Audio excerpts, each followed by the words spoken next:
And the touchdown pass, the kind of scramble drill thing, is that something that, are you guys in Jordan getting on a better feel for that, or was that there, maybe, could that have been there a few weeks ago? Oh, definitely. I think the big plays during scramble drills come from repetitions at practice, and then Jordan's really good about getting extra reps after practice, just putting that extra little, trying to find an edge to get that 1%. And a lot of times he wants to work scramble drills, so we work scramble drill a lot after practice, and then easily it translated into the game, and it turned out to be a big play for us. So I'm glad we put in the work that we did.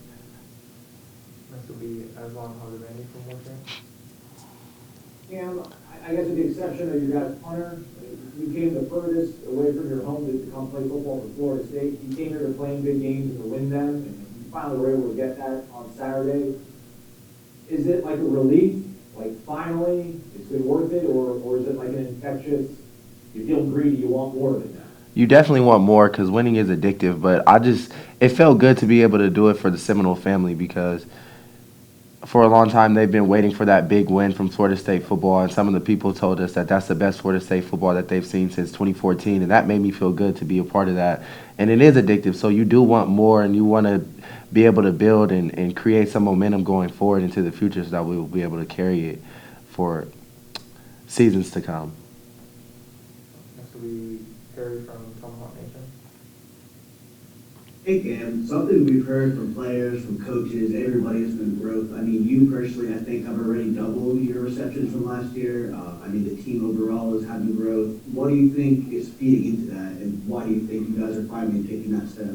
Well, the reason why the team is growing the way that we do is because that's the number one emphasis of the program is daily growth, daily 1%. I think every single interview that everybody will ever do, they'll talk about the 1% because that's what's emphasized on a daily basis. So, from a player's perspective, you're gonna get what your coaches emphasize, and our coaches emphasize growth and they emphasize development, 1% daily.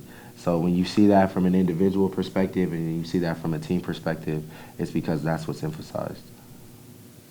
Next will be Kurt Waller from Tallahassee Democrat. We've heard a lot even dating back to the season about Preston Daniel. I know he's played a decent amount, mostly in more blocking and not kind of getting targeted. For him to, I think that was his first target. It was definitely his first catch, and it felt like a pretty big moment in the game. What can you speak to about the instant impact he's had, especially as a walk-on true freshman? Well, I think in the past when you guys asked me about Preston, I told you that he's consistent and he's reliable. When you tell him and ask him to do something, he's going to take care of his responsibility at the highest level, and that's what he did on that play.